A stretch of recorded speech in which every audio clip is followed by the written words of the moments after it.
Okay, we're here to watch Daniel do his presentation. We're his witnesses.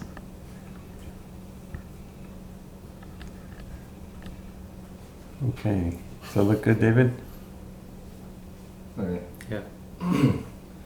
Have you ever questioned if your politician or your doctor or your lawyer knows what they're actually talking about? According to Forbes, approximately 70% of people at some point in their life question whether or not they're actually up to the job. This is called imposter syndrome. So in the workplace, sometimes it's often confusing what's going on sometimes, and human resources and psychologists, they often they have dug deep to find out what makes a person think that they're self-doubting themselves, or they think they're not good enough to do the job, and why they think their coworkers are often smarter than them or something along those lines. So this is why I chose this topic, because there are multiple opportunities in life that pass by you if you don't take them up, and this is what imposter syndrome does. It makes you feel as if you're not up to the opportunity that's presented to you. So first we're going to look at what imposter syndrome is, who it affects, and how to work with it. So what imposter syndrome is, according to Forbes, is a feeling that you've only succeeded because of luck rather than skills or your knowledge. Social media and living beyond your means, according to goodtherapy.org, are factors that play into imposter syndrome, because it creates this kind of imaginative reality that your perspective on other people's lives are, but in reality those are fiction, and often contributes to the imposter syndrome that we see in society. And so how does imposter syndrome play into the psychology aspect or psychology context of it? So this is the big 5 personality traits, according to veryworldmind.com. Psychologists have agreed this is the best representation of how people are characterized across the world, in every culture, in every group. So this one, openness, that's described as being open to new ideas, being innovative, and being creative. Agreeableness is being a yes man, being positive, and always helping out one another. Conscientiousness is being mindful, responsible, and being organized. Extroversion is being talkative, being often a leader of groups, and being social. And neuroticism is being being bipolar, ups and downs, being having anxiety and depression. And imposter syndrome is often a blend, according to the Journal of Business and Psychology. It's often a blend between neuroticism and conscientiousness. Can the camera see the picture well? Mm-hmm. I can try and zoom in. Can you see it there?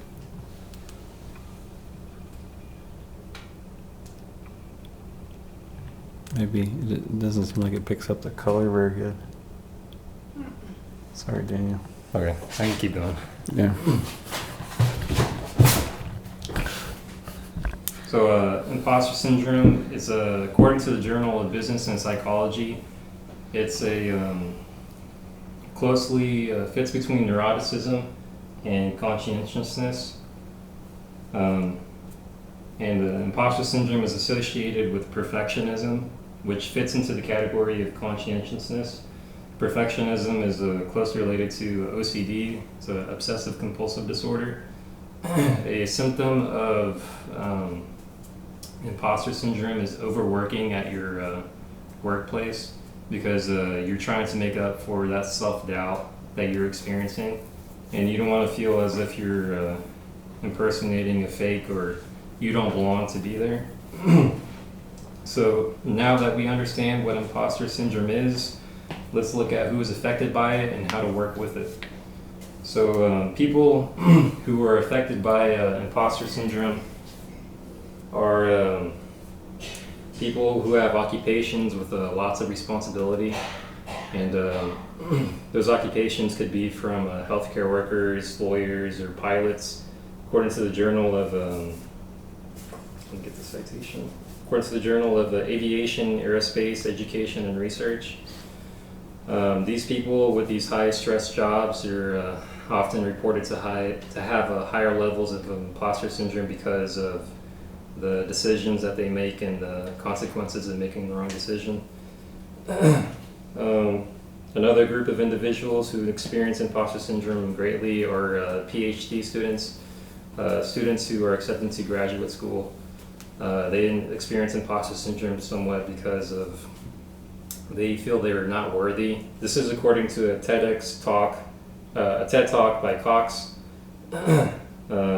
They think they're not worthy of being accepted into a graduate school, despite the fact that their scores are somewhat average along the lines compared to their classmates.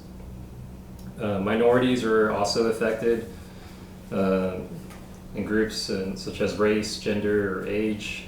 For example, race, African Americans, when they're hired to work in an environment where, or Asian Americans, when they're reported to work in an environment that are filled with people that are not related to them or don't identify with them, they are often they're often saying that they have imposter syndrome because they don't fit in with their colleagues. And as a side effect, they have to overwork and try to prove themselves. They often think that they're filling a status quo, that their boss just hired them to fill that spot, saying like, oh, we need one more person that looks like this.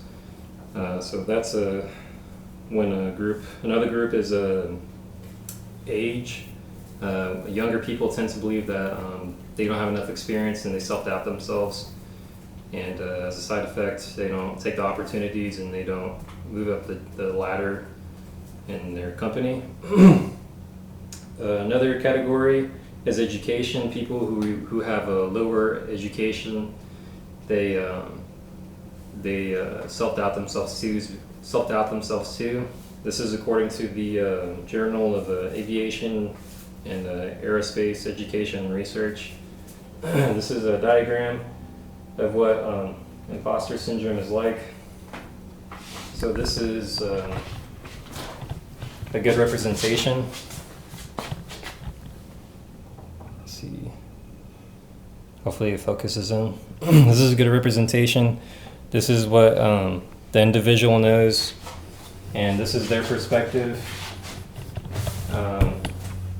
Their perspective is that they're overwhelmed by the knowledge that other people have, when in reality, it's people have different information and those people don't know what you know.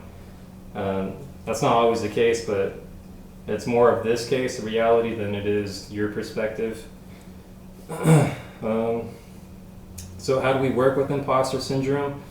Having high levels of resilience, according to the Journal of Aviation, Aerospace, and Education and Research. Having high levels of resilience, responding well to stress, and being adaptable to your environment. That shows lower levels of imposter syndrome because people with high resilience, they tend to bounce back from failures, and like I said, they respond well to stress. And another way to work with imposter syndrome is to don't self-handicap, which is altering your environment to ensure failure. According to the Journal of Aerospace and Aviation, Education and Research, one scenario in which you're training flight students, flight students that had imposter syndrome purposely failed their pre-flight preparations in order to avoid evaluation.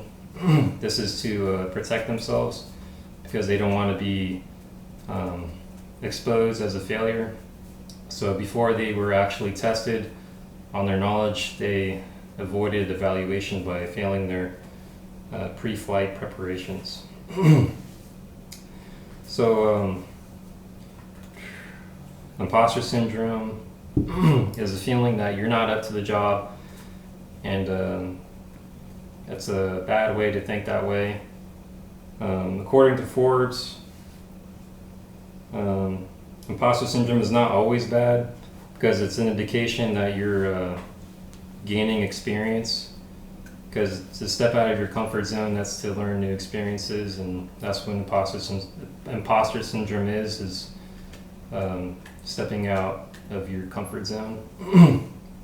So in conclusion, imposter syndrome is a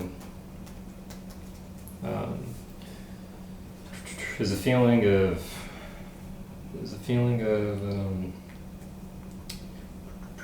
working. There's a feeling that you've only succeeded because of luck rather than your skills or knowledge. And it's good to work towards a productive mindset whenever experiencing imposter syndrome.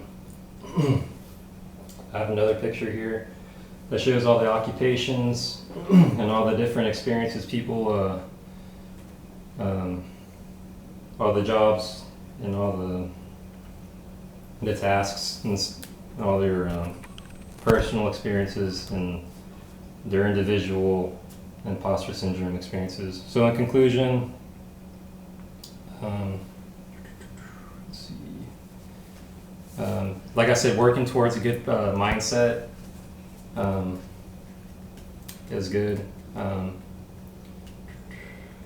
We're always learning as people, and it's important to realize that we're all human, and we have to try, otherwise we're going to limit ourselves, and it's good to step out of your comfort zone. As a famous philosopher once said, Aristotle, the more you know, the more you don't know. Thank you.